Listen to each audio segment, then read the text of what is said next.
Hello guys, Crab Studios here. I'm gonna show you guys how to basically use OBS. It's very simple, very light. I have a few scenes here. I'm already set up for my broadcasting, but we are not gonna get into those. First off, I'm gonna show you guys how the basic layout of OBS and how it works and how to get set up with it. So the first thing I'm gonna show you is most important, basically. I mean, the settings is important, but we're gonna show you here. We're gonna go add scene. Now you can call this scene whatever you want. I'm gonna call this scene BRB screen. So this will be my be right back screen. We're gonna add that in. Now in here, all you have to do that, you right click, click add scene. You can change the order of your scenes. You can remove your scenes. You can copy your scenes. You can copy two. There's a lot of stuff you can do. You can set hotkeys. So you press that hotkey and it changes over to that scene. Really handy. All right. Now once you're inside the scene, you want to add a source. Now, the first thing you're probably going to want to do is add, let's just say you want to add your game. So we'll add your game capture. We're going to call it game. And you have your game. I don't have a game running. Set it to wherever you have.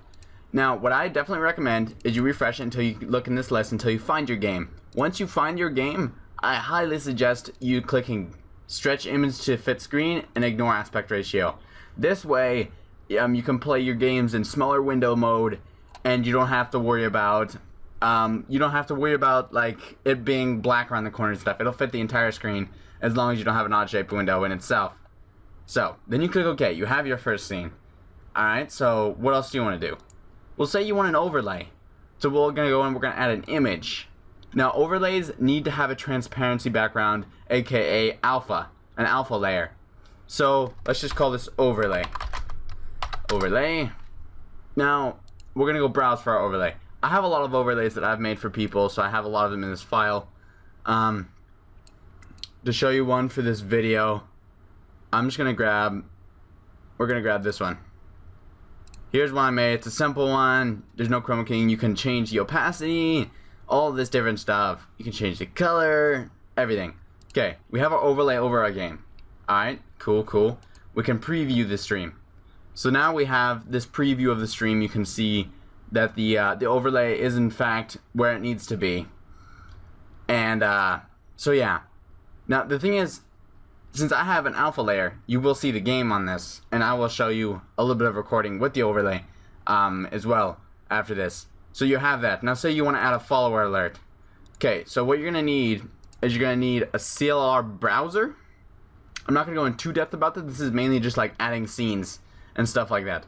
Now one thing that's really handy if you're going to be using OBS to really learn is global sources. So what you're going to do is you're going to click on global source and see I have new follower, now playing, new donation, Twitch chat, Twitter name, all this handy stuff. Okay, I don't need that one, I can remove that. So what you're going to do is you want to go add CLR browser. Now this we're going to call it follower. So once we got our follower thing made up here, if it loads without lagging us. Okay, so once I will have the links below for setting up follower alerts and stuff like that, but once they take you through the process of setting this all up, I might do videos on it, but once you do that and you get your link, you post your link in here, you change it to the custom size, you can edit your CSS, which I don't touch because I'm not that much of a guy. I don't know all that stuff. So that's what it will look like. Here, let me I'm technically gonna, okay, so I'll just show you. I'm gonna add it. I have my regular follower thing, so I'll show you my follower, global source, new follower. Alright, so we're gonna add the new follower system. We're gonna go into our properties here, and we're gonna take a look at it. So I have my link that they gave me from, I have it 580 by 110, like they told me. Now I'm gonna do and preview true equals, and preview equals true. Alright. So that's what you need to add when you want to preview it. Now when I do preview stream, it should pull it up. So here's my my follower alert right there. See, and then it'll have the name and all that stuff, and then you can just test it as many times as you want, you know, on and off. I highly suggest taking away the and preview true when you're streaming, because every time you switch the scenes, it's gonna pull that up. So definitely I suggest taking that away, but that's very handy. I'm gonna have that in the description below for all that stuff. as well. Okay, so we have this. Say we want to add a donation, a new donation alerter, which there will be a link below for that as well. This is exactly the same. It still has the same CLR browser. It's the same size for getting donations. So yeah, it's basically the same. Now, say you wanted your social media to come in and out of the screen.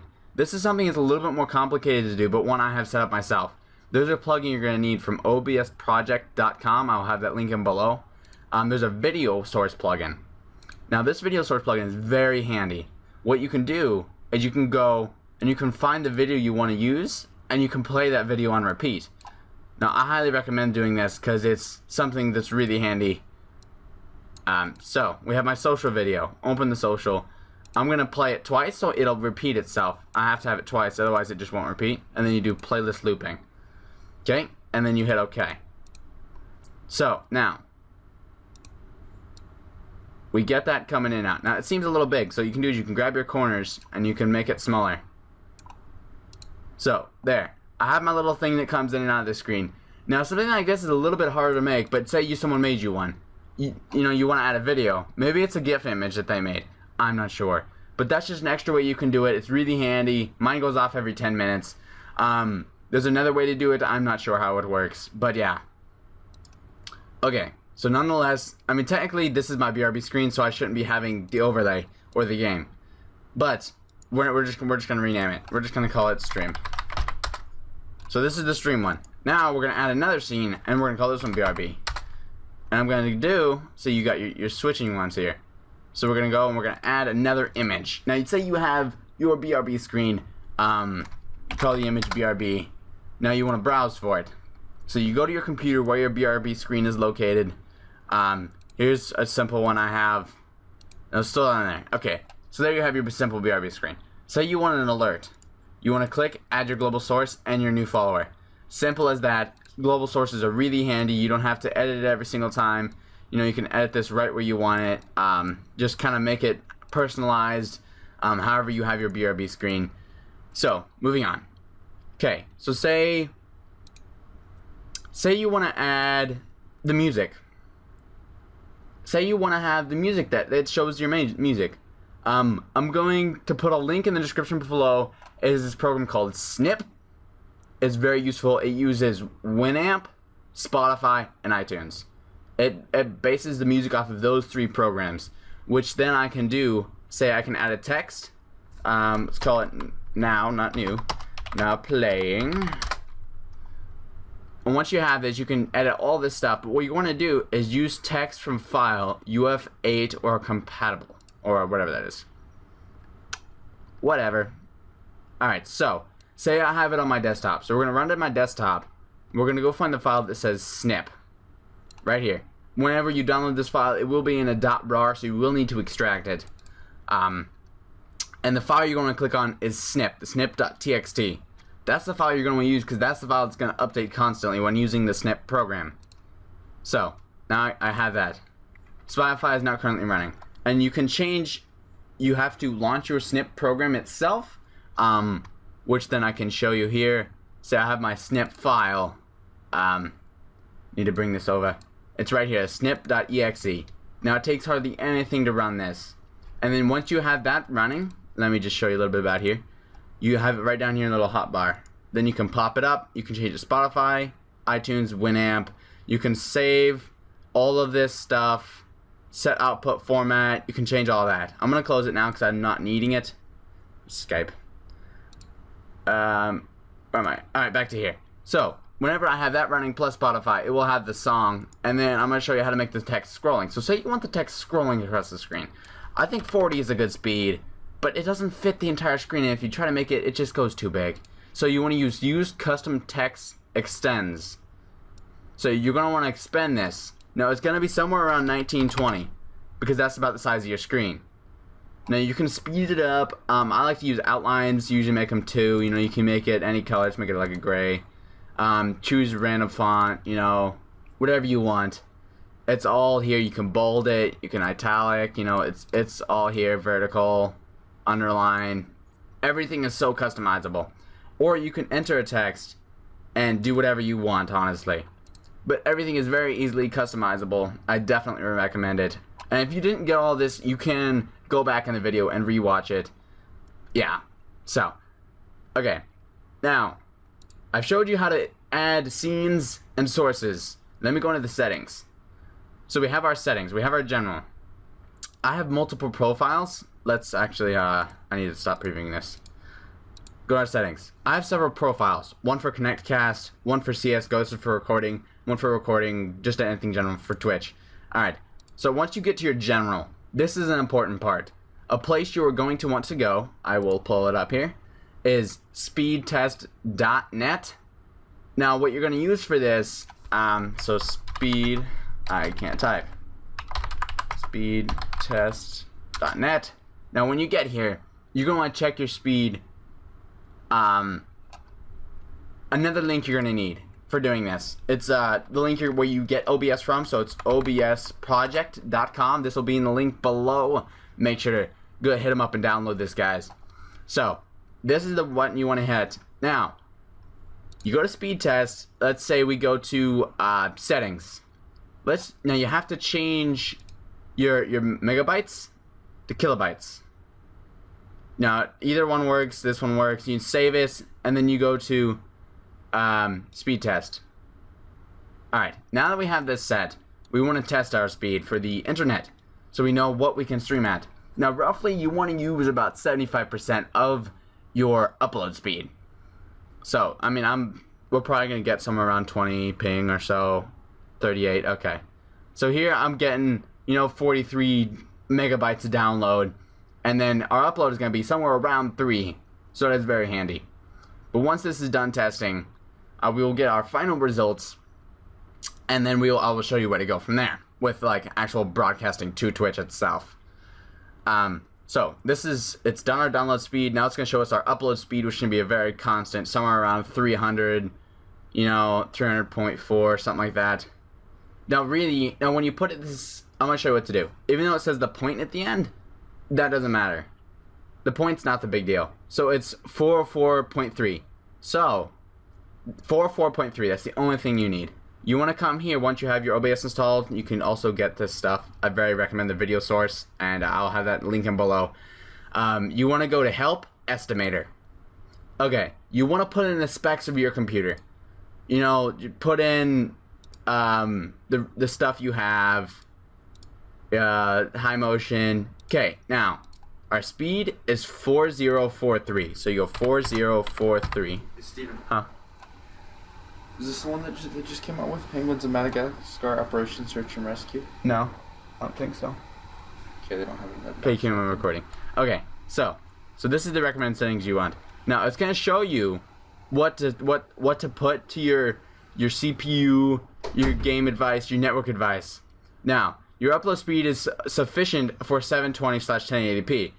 Now yours is gonna be different. It says put your max bitrate at 350, but my bitrate is not that high. It is very rare for me to get that much. But you want to use whatever your bitrate is. If you use the kilobytes, you just take out the period, or if you use the other one, it just leaves out the period itself. But once you get these, you want to take these and go into your OBS, and you want to put them here. I use 224 mainly because that's just what works for me. And 35 is the highest you can go without being partnered on Twitch. The next thing you want to do is go to your broadcast settings. Now, this is stuff you want to set up. You don't want to show anyone your key, okay? That's a no-no. Now, you want to stream to Twitch. The US West San Francisco CA is where they're based out of. It is the main server. You want to leave it at that. You can get your path key from your dashboard. So you go twitch.tv, your name /dashboard. Or you can go to log into your account and click on the little sidebar and click the dashboard thing and get your stream key. Now, I'm not going to show you guys because I don't want you guys getting my key. Now, video is very optional on what you have. I set mine to 1.5, which is 720. I think it works very well for me. Use the Biniel, this to fastest. I'm not sure. I stream it with 30 FPS. It's pretty simple stuff to set up. I disable the Euro just because it gives me more CPU power. I guess you could say. It takes way less. Audio, you would use your speakers, and then your microphone, of course, you use. I have the blue snowball, which is very handy. Yeah. And then you can set hotkeys, which are very handy. I don't use them because things could go wrong. I could start streaming on accident. And then this rest of the stuff you don't need to touch. I don't use the noise gate. So yeah, that's setting up the main software. Alright, so I've showed you how to get OBS. You download it, you install it, you run it, and when you come, there's going to be nothing in here. Now plugins, I have a good few plugins. I have Scene Switcher, Noise Gate, Game Capture, Direct Video Store plugin, CLR Host plugin, Video Source, all of these. Now, you can record, you can stream, or you can preview. And it's really simple to use OBS. I definitely recommend it over any other software I have used. Definitely recommend it. Alright. So, I think that brings us to a closure of starting out with OBS. I may do another video, because we're reaching about 16 minutes. I may do another video on getting your follower alert, your donation alert, setting up stream tip, and that different stuff. But this has been Crafts to you guys. Thank you so much for watching. Make sure to comment, subscribe, and leave a like. Make sure to share the video. I will see you guys later. Peace.